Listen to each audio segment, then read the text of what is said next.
Assalamualaikum warahmatullahi wabarakatuh. Salam Om Swastiastu, Nama Budaya, Salam Kebajikan.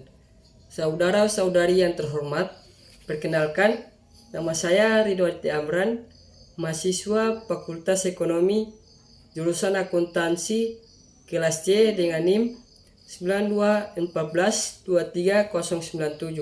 Hari ini, dengan rendah hati saya akan membahas suatu aspek yang krusial dalam menjaga kedaulatan dan keamanan sebuah negara, yaitu geostrategi dalam keamanan. Geostrategi dalam konteks ini bukan hanya sekedar kajian tentang peta dan letak geografis, melainkan landasan filosofi yang melibatkan pemahaman mendalam terhadap faktor-faktor geografis dan geopolitik yang memengaruhi keamanan suatu wilayah. Geostrategi dalam keamanan melibatkan integrasi pemahaman geografis dengan kebijakan keamanan nasional. Kita berbicara tentang pelindungan terhadap wilayah, pengelolaan sumber daya, dan penanganan ancaman baik dari luar maupun dari dalam. Pemahaman yang mendalam tentang geostrategi menjadi kunci dalam merancang strategi keamanan yang tidak hanya efektif tetapi juga responsif terhadap dinamika geopolitik yang senantiasa berubah. Dalam konteks ini, kita tak dapat mengabaikan permasalahan geostrategi yang dapat diinterpretasikan sebagai kekuatan atau strength dan kelemahan atau weakness suatu negara dengan menggunakan pendekatan analisis SWOT, yaitu strength, weakness, opportunity, threat. Kita dapat mengidentifikasi faktor-faktor internal yang memengaruhi keamanan nasional. Berikut adalah beberapa contoh permasalahan geostrategi yang dapat diidentifikasi sebagai kekuatan dan kelemahan. Yang pertama, kekuatan atau strength.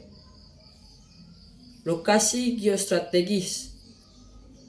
Suatu negara yang memiliki lokasi geografis yang strategis seperti berada persimpangan jalur perdagangan internasional atau di dekat sumber daya alam vital dapat memanfaatkan posisinya untuk keuntungan ekonomi dan militer.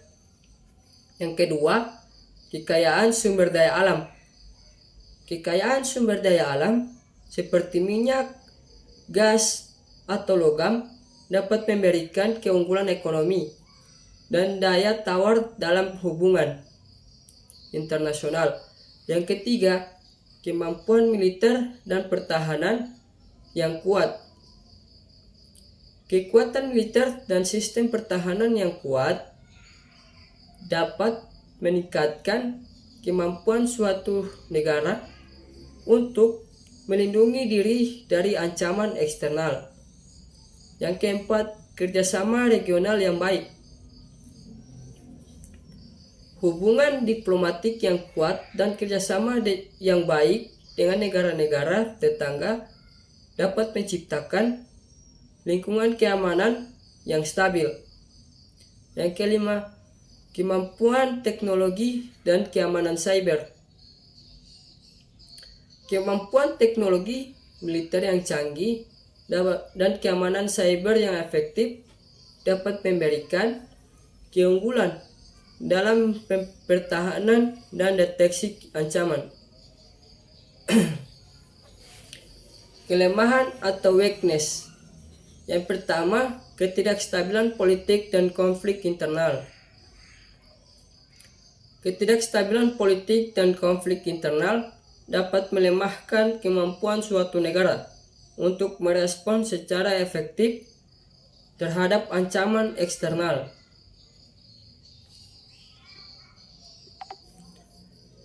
Yang kedua, ketergantungan pada pasokan energi asing. Ketergantungan yang tinggi pada pasokan energi dari luar negeri dapat membuat negara rentan terhadap fluktuasi harga dan gangguan pasokan. Yang ketiga, krisis ekonomi dan kemiskinan. Krisis ekonomi yang dalam atau tingkat kemiskinan yang tinggi dapat menciptakan ketidakstabilan sosial dan ancaman keamanan. Yang keempat, ketergantungan pada teknologi asing. Ketergantungan yang tinggi pada teknologi atau peralatan militer dari negara lain dapat menciptakan kerentanan terhadap tekanan politik atau ekonomi dari pihak asing. Yang kelima, ketegangan regional dan konflik perbatasan. Ketegangan regional atau konflik perbatasan dapat menciptakan ancaman langsung terhadap keamanan nasional dan stabilitas wilayah. Penting untuk dicatat bahwa evaluasi kekuatan dan kelemahan ini sangat bergantung pada konteks dan faktor-faktor spesifik suatu negara. Sebuah negara yang bijak akan berusaha memperkuat kekuatan militer dan mengatasi atau memitigasi kelemahan tersebut untuk meningkatkan daya tahan dan keamanan nasionalnya. Geostrategi dalam keamanan membawa sejumlah permasalahan yang dapat dianggap sebagai peluang dan ancaman. Peluang dapat diambil sebagai keuntungan dan potensi untuk meningkatkan keamanan nasional, sementara ancaman menjadi tantangan yang harus diatasi.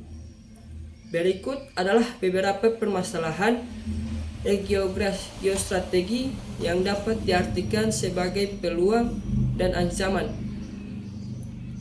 Peluang yang pertama yaitu kerjasama regional yang kuat. Kerjasama yang erat dengan negara-negara tetangga dan aliansi regional dapat menciptakan lingkungan keamanan yang stabil dan meningkatkan kekuatan kolektif. Yang kedua, pengelolaan sumber daya alam yang efektif. Pengelolaan sumber daya alam dengan bijak dapat memberikan keuntungan ekonomi dan keamanan jangka panjang serta mendukung keberlanjutan. Yang ketiga, pengembangan infrastruktur strategis. Investasi dalam infrastruktur strategis seperti jalur transportasi dan pelabuhan dapat meningkatkan daya tahan ekonomi dan kemampuan militer suatu negara. Yang keempat, diplomasi ekonomi dan kerjasama energi. Diplomasi ekonomi yang efektif termasuk kerjasama energi dapat memperkuat posisi negara dan mengurangi risiko ketegangan internasional. Yang kelima, penguatan kemampuan teknologi dan cyber security. Peningkatan kemampuan teknologi dan keamanan cyber dapat memberikan keunggulan militer dan melindungi infrastruktur kritis dari serangan cyber. Nah, kita masuk ke ancaman.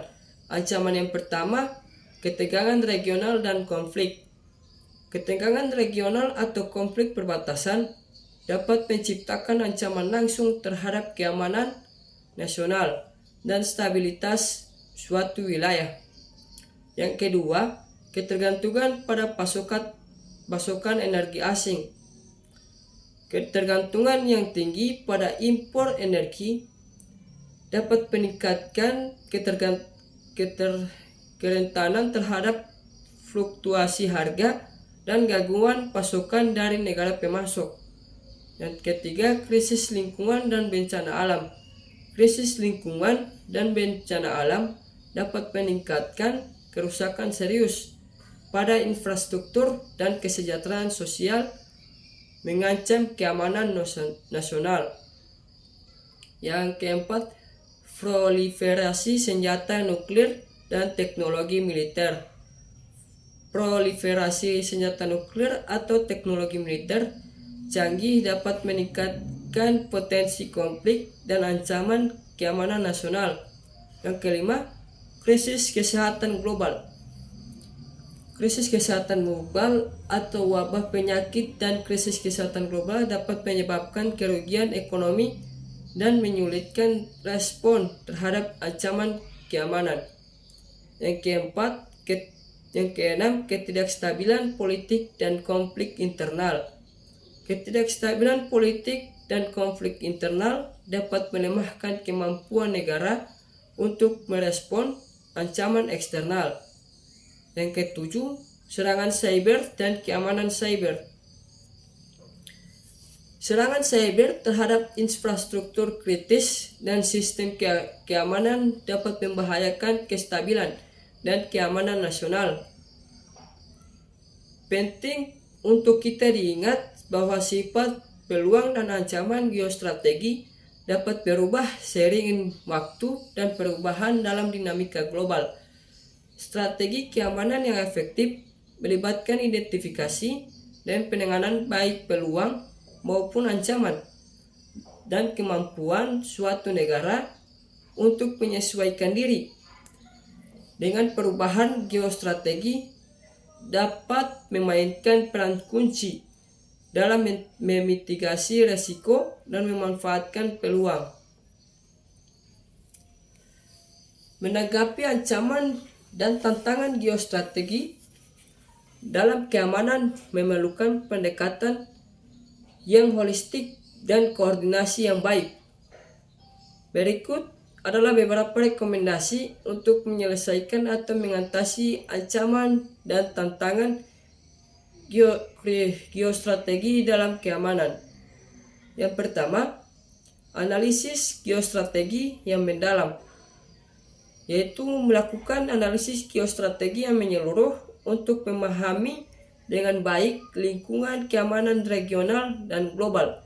Identifikasi potensi ancaman dan kekuatan geostrategi yang dapat dimanfaatkan.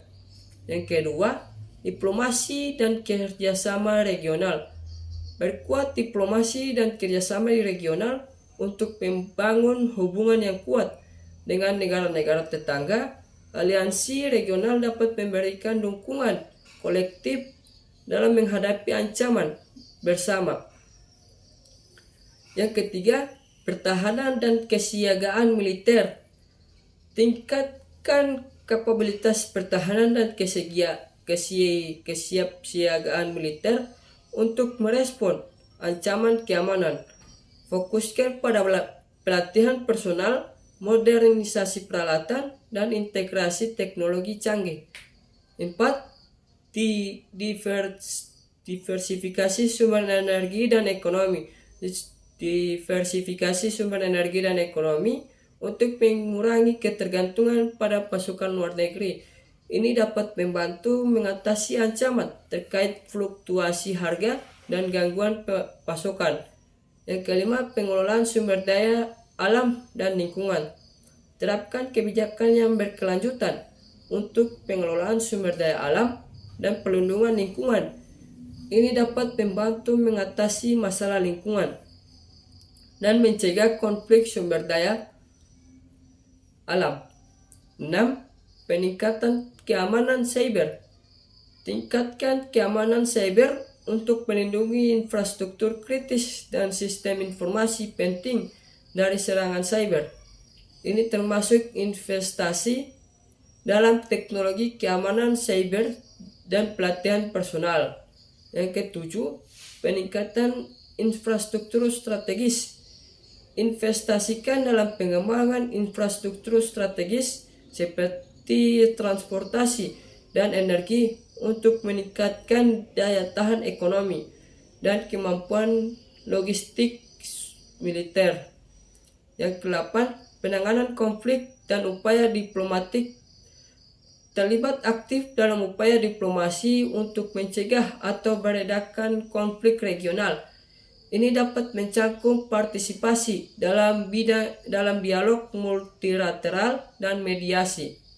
Yang kesembilan, pembangunan kesejahteraan sosial dan ekonomi.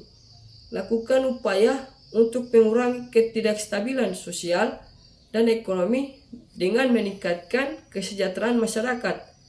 Ini dapat melibatkan kebijakan untuk mengatasi kemiskinan, pengangguran, dan ketidaksetaraan. Yang ke-10, penguatan intelijen dan kesiagaan krisis. Perkuat kapabilitas intelijen untuk mendeteksi dan menganalisis ancaman potensial, sertakan pelatihan kesiapsiagaan dan respon cepat terhadap krisis berbagai tingkatan pemerintahan. Yang ke-11, partisipasi aktif dalam forum internasional. Terlibat dalam forum internasional dan organisasi keamanan untuk membangun hubungan dan mendukung prinsip-prinsip keamanan global. Ini dapat menciptakan jaringan kerjasama yang bermanfaat. Yang ke-12, edukasi dan kesadaran publik. Tingkatkan edukasi dan kesadaran publik mengenai isu-isu keamanan dan geostrategi. Masyarakat yang terinformasi dapat menjadi mitra yang baik dalam mendukung kebijakan nasional. Implementasi rekomendasi ini memerlukan kolaborasi antara berbagai departemen pemerintahan, lembaga keamanan, sektor swasta, dan masyarakat sipil. Keberhasilan strategi ini juga pada kemampuan suatu negara untuk terus mengevaluasi dan menyesuaikan pendekatannya sesuai dengan perubahan dalam lingkungan geostrategi. Nah, itu tadi penjelasan di atas. Dan jika saya insya Allah terpilih menjadi presiden, visi dan misi saya dalam mengatasi geostrategi dalam keamanan. Dimulai dari visi saya, yaitu menjadi pemimpin dalam mewujudkan keamanan nasional yang kokoh melalui penerapan geostrategi yang cerdas dan keberlanjutan. Visi saya adalah menciptakan lingkungan yang aman, stabil, dan sejahtera bagi seluruh rakyat dengan memanfaatkan geostrategis dan mengatasi tantangan yang muncul dengan pendekatan yang holistik. Misi saya yaitu penguatan pertahanan dan kesiapsiagaan militer, meningkatkan kemampuan pertahanan dan kesiapsiagaan militer untuk merespon dengan cepat dan efektif terhadap ancaman keamanan, termasuk investasi dalam pelatihan personal, modernisasi peralatan, dan integrasi teknologi canggih. Diplomasi dan kerjasama regional yang aktif, mengembangkan hubungan diplomatik yang erat dengan negara-negara tetangga, dan membangun aliansi regional yang kuat untuk menciptakan lingkungan keamanan yang stabil. Diversifikasi sumber energi dan ekonomi. Mendorong diversifikasi sumber energi dan ekonomi untuk mengurangi ketergantungan pada pasokan luar negeri, sehingga mengurangi resiko fluktuasi harga dan gangguan pasokan. Pengelolaan sumber daya alam dan lingkungan yang berkelanjutan. Pengelolaan sumber daya alam dan lingkungan berkelanjutan yaitu dengan menerapkan kebijakan yang berkelanjutan dalam pengelolaan sumber daya alam dan pelindungan lingkungan untuk mencegah konflik sumber daya dan menjaga keberlanjutan ekologis. Yang berikutnya, keamanan cyber dan teknologi.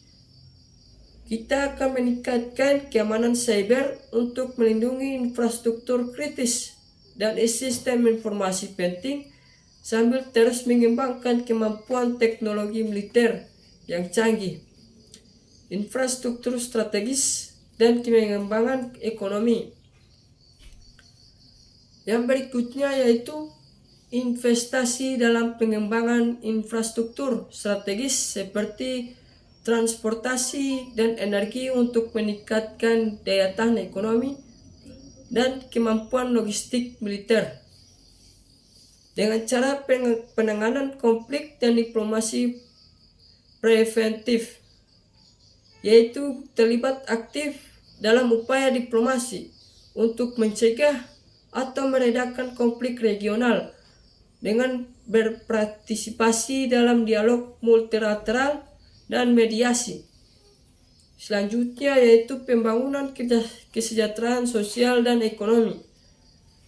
Dengan mengurangi ketidakstabilan sosial dan ekonomi, meningkatkan kesejahteraan masyarakat melalui kebijakan yang mengatasi kemiskinan, pengangguran, dan ketidaksetaraan, inteligensi, dan kesiapsiagaan krisis.